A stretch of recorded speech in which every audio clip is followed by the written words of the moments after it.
안녕하세요. 축구 전문 기자 한준입니다. 경기에서 패배한 팀의 감독이 경기 종료 직후에 진행된 기자회견에서 상대팀 선수를 인터뷰를 통해 칭찬하는 것은 드문 일이라고 할 수 있겠죠. 대한민국이 낳은 축구 천재 이강인 선수가 유럽 축구 무대에서 바로 그런 이례적인 존재로서 주목받고 있습니다. 파리 생제르맹이 파죽의 4연승을 달린 2024-2025 시즌 프랑스 리그앙 4라운드 브레스트와의 경기. 비티냐와 에메리의 부상 이탈 속에 이강인 선수는 미드필더 포지션으로 선발 출전했는데요. 브레스트의 돌풍을 이끌고 있는 신흥 명장 에릭 로이 감독이 경기를 마치고 나서 굳이 묻지도 않았는데 이강인 선수를 특별히 파리 선수 중에 유일하게 지목해서 칭찬했습니다.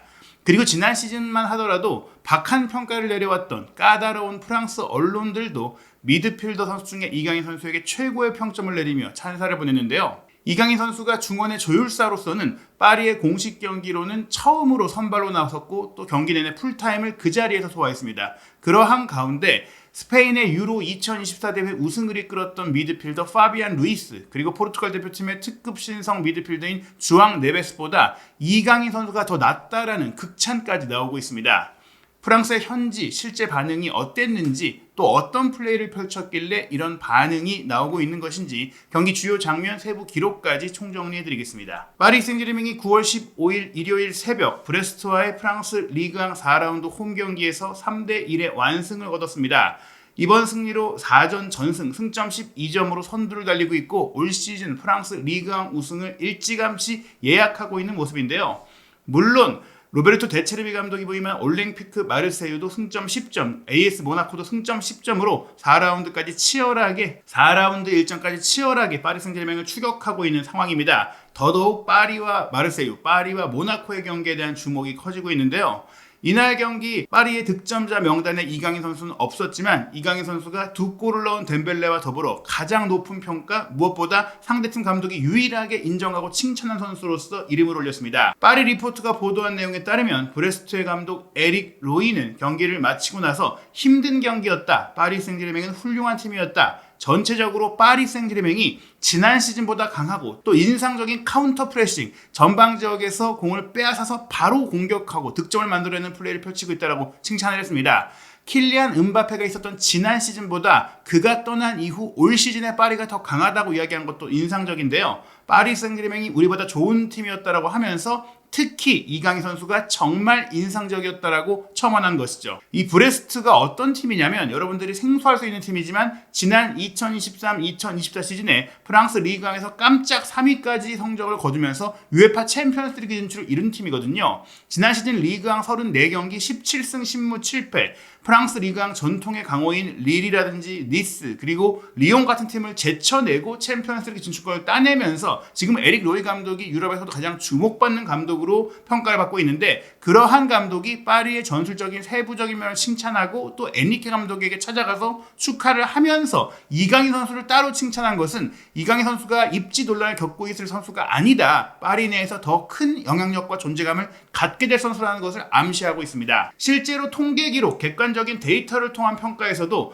이강인 선수의 평점은 높았는데요. 이날 멀티골을 기록하면서 탁월한 결정력과 또 해결 능력을 보여줬던 우스만 덴벨레가 분명 9.7점 압도적인 이날 경기 최고의 선수 평가를 받았습니다. 그리고 미드필드 라인에서는 중거리 슈팅 원더골로 득점을 올린 파비안 루이스가 7.9점인데 그 외에 이 득점을 제외하고 나서 본 평가 무엇보다 현장에서 취재한 프랑스 기자들 그리고 프랑스 파리의 팬들이 매긴 평점에서는 모든 언론과 모든 전문가들이 파비안 루이스보다 이강인의 플레이가 나았다고 평가하고 있어요. 실제로 공격진에서 포진됐던 가짜 9번 아센시오라든지 왼쪽 측면 공격수 바르콜라 같은 경우에는 6.4점으로 통계 기반 평점도 낮았고 또 미드필드 3인방 중에 주앙 네베스 같은 경우에는 6.6점을 기록하면서 후반전에 교체되는 상황이 나오기도 했습니다. 오른쪽 측면이 주로 잘 활발하게 풀려졌던 파리 생제르맹이었는데요. 오른쪽 풀백인 아슈라프 하키미 그리고 오른쪽 윙어인 덴벨레와 더불어 오른쪽 메잘라로 뛰었던 이강인 선수의 플레이가 특히 빛났는데 이강인 선수가 오른쪽 메잘라, 오른쪽 하프 스페이스 지역에서 이 덴벨레와 하키미와 함께 콤비네이션을 만들고 연계 플레이를 하고 전체 경기를 조율했던 것, 하키미와 덴벨레가 어떻게 보면 파이널 서드 지역에서 마무리 패스, 마무리 슈팅 이런 마침표를 찍는 역할을 했다면 그 상황을 설계하고 연결하고 조율했던 것이 이강인 선수다. 결국 큰 그림을 그린 선수는 이강인 선수였다는 것이죠. 주중에 있을 지로나와 챔피언스리그 첫 경기를 앞두고 소폭의 로테이션을 가동했던 파리 생제르맹인데요. 특히 A매치 주간 이후에 치른 경기이기 때문에 여러 선수들이 체력적인 어려움을 겪는 상황이기도 했어요. 포백 라인의 누누 멘데스, 루카스 베라우드, 밀란 슈크리니아르, 아슈라크 하키미라는 조금은 생소한 수비 라인이 구성된 가운데 안정적으로 경기를 운영할 수 있었던 것은 어떻게 보면 이 수비 라인 앞에서 폭넓게 경기를 조율했던 이강인 선수의 영향이 있다고 볼 수 있겠는데요. 실제로 이날 경기 파리 생제르맹의 공격 방향을 보시면 이강인 선수가 위치했던 오른쪽을 위주로 아주 높은 공격 빈도가 그래프를 통해서 보이죠. 또 이강인 선수의 위치를 보시면 오른쪽 풀백인 하키미보다 밑에 내려와 있습니다. 즉 하키미, 덴벨레가 공격적으로 올라갈 때 그 뒤에서 공을 연결해주고 넘겨주고 탈압박하고 뿌려주고 경기 전체를 만들어간 게 이강인 선수고요. 중앙 지역에 파비안 루이스가 있었지만 굉장히 많은 이 패스의 화살표가 이강인 선수를 중심으로 이루어지고 있다. 나머지 선수들은 한두 명의 선수들과만 연계하고 있는데 이강인 선수는 거의 대여섯 명의 선수들과 활발하게 네트워크가 나오고 있다는 것은 오른쪽 측면에 배치되어 있지만 오른쪽에 있는 비대칭 형태의 플레이메이커로 우측에 있는 이강인 선수 쪽으로 공이 오고 거기서 경기가 전개된 것을 알 수가 있고 또 파리의 후방 라인을 보시면 완전히 전진되어 있잖아요. 매우 전진된 상황에서 브레스트 역시 한쪽으로 쏠려있는 이 포진도를 보시면 이강인 선수를 중심으로 이어진 공격을 막기 위해 브레스트 역시 대형의 균형이 무너졌다는 걸 볼 수가 있습니다. 그리고 이강인 선수가 계속해서 천재성, 창의성 이런 것들을 주목받지만 정말 대단한 것은 마요르카 시절 아기레 감독을 만나서 피지컬적으로 또 수비적으로 압박적으로 공이 없을 때의 플레이가 개선된 게 아주 중요했다고 생각을 하는데요. 이번 경기에 가장 많은 볼 경합을 기록한 선수는 브래들리 바르콜라였는데 이 선수가 측면에서 공격을 할 때 공을 소유했을 때 드리블을 많이 시도하면서 부딪힌 상황이 많았기 때문이에요.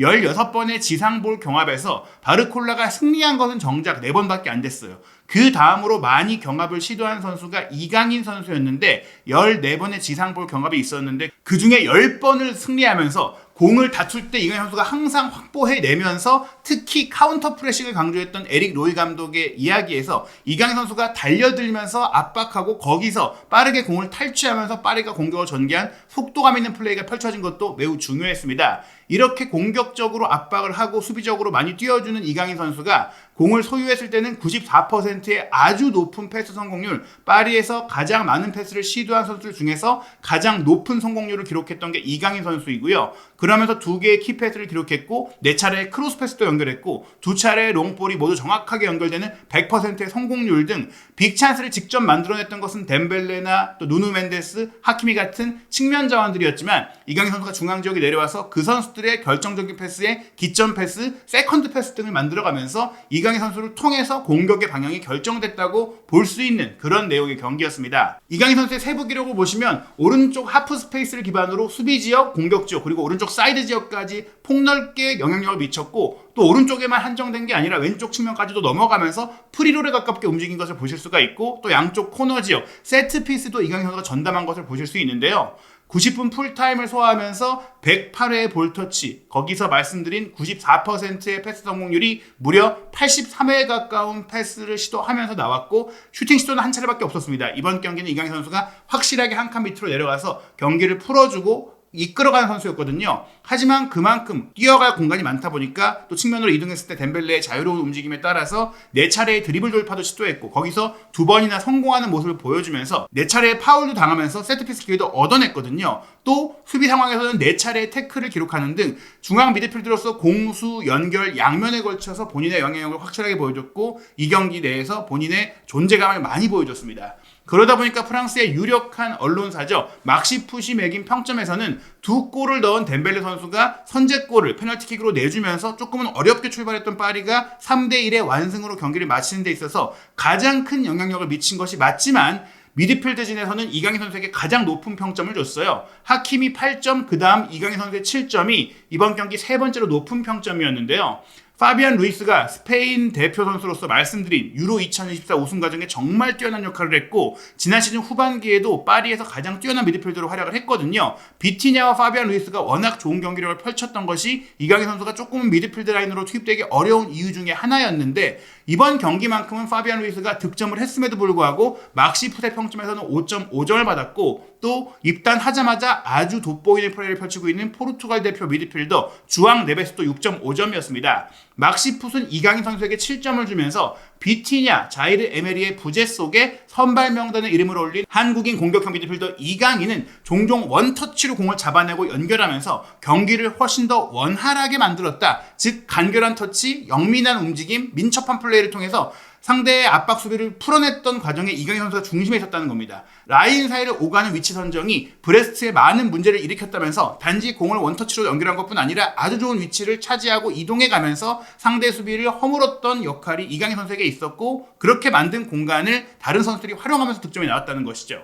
또 프랑스를 대표하는 또 다른 언론사 풋 메르카토 역시 이강인 선수에게 전반적으로 높은 평점 6.5점을 줬는데 프랑스 언론들은 6.5점 정도면 영국에서 7점 정도에 해당하는 높은 평점이에요. 평점 자체를 높이 많이 안 주는 경향이 있거든요. 그래서 좋은 평가다. 그리고 말씀드린 대로 다른 미드필드 모두를 비교했을 때 이강인 선수를 제외하면은 5점대인 선수가 굉장히 많을 정도로 파리가 이겼음에도 불구하고 이번 경기 선수 개별적으로 좋은 평가는 몇 명 받지 못했거든요. 잘 받은 선수 중에 한 명이 이강인 선수입니다. 푼 메르카토의 평점 6.5점이 좋은 평점이라는 것은 푼 메르카토의 평가 내용을 통해서 확인하실 수 있는데요.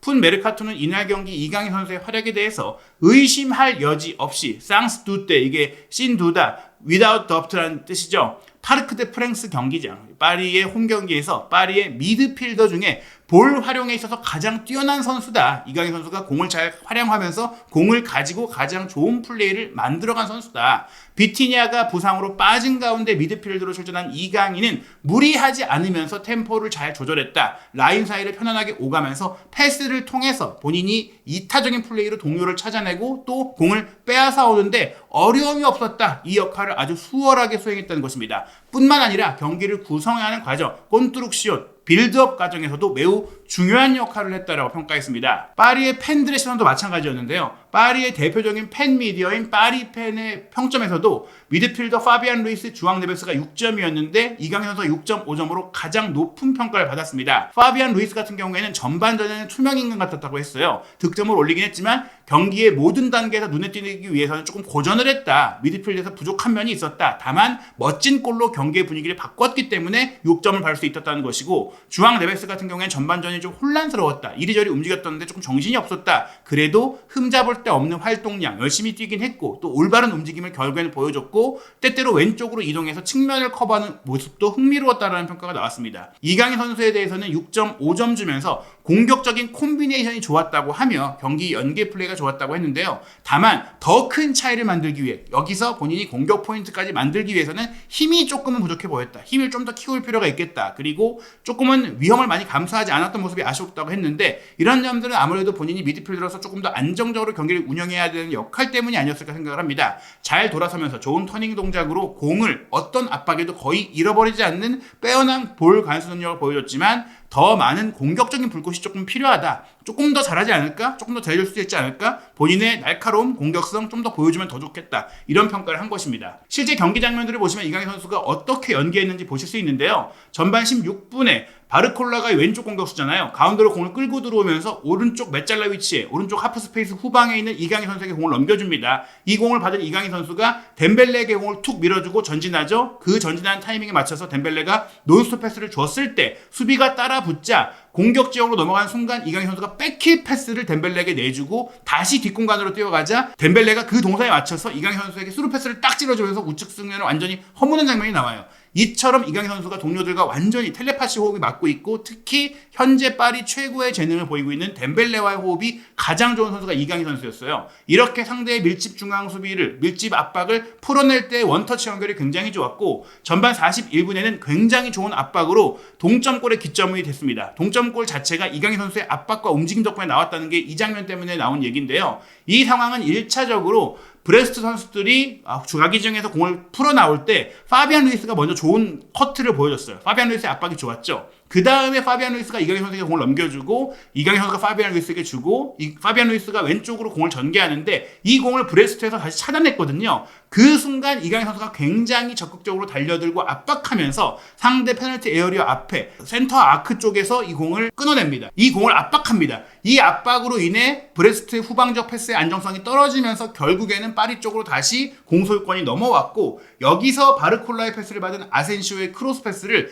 덴벨레가 헤더 슈팅으로 연결하면서 1대1의 동점골을 넣었거든요. 기점 패스 바르콜라였고 크로스 아센시오였지만 처음 이런 적극적인 압박으로 1차적으로 브레스트의 공이 살아나오지 못하게 눌러줬던 것이 이강인 선수였다는 게 중요했고요. 또 후반전 들어서 52분 같은 경우에는 슈크르니에르 선수가 오른쪽 사이드에 벌려있던 하키미에게 공을 쫙 뽑아줬을 때 우측으로 이동했던 덴벨레가 공을 받자마자 수비 두세 명의 압박에 에워싸이자 이강인 선수가 굉장히 좋은 위치를 근처에서 차지해주면서 덴벨레의 원터치 패스를 받을 수가 있었고 그 다음에 덴벨레가 주자마자 뒷공간으로 빠져들 때 본인도 두세 명의 압박을 당하는 순간에도 바로 빠른 판단으로 덴벨레의 침투에 맞춰서 스루패스를 딱 찔러줬어요. 그 스루패스도 수비 2명 사이에서 때렸는데 그 뒤에 있는 수비 2명 사이를 찔러내는 4명을 무력화시키는 미친 창의적인 패스였거든요. 그 패스를 덴벨레가 크로스 패스로 문전으로 연결을 했는데 아쉽게도 수비가 한 발 앞서서 차단하면서 득점 상황으로 가진 못했지만 이처럼 이강인 선수가 오른쪽 하프 스페이스 지역에서 연계 역할, 허브 역할을 굉장히 잘해준 것을 볼 수 있습니다.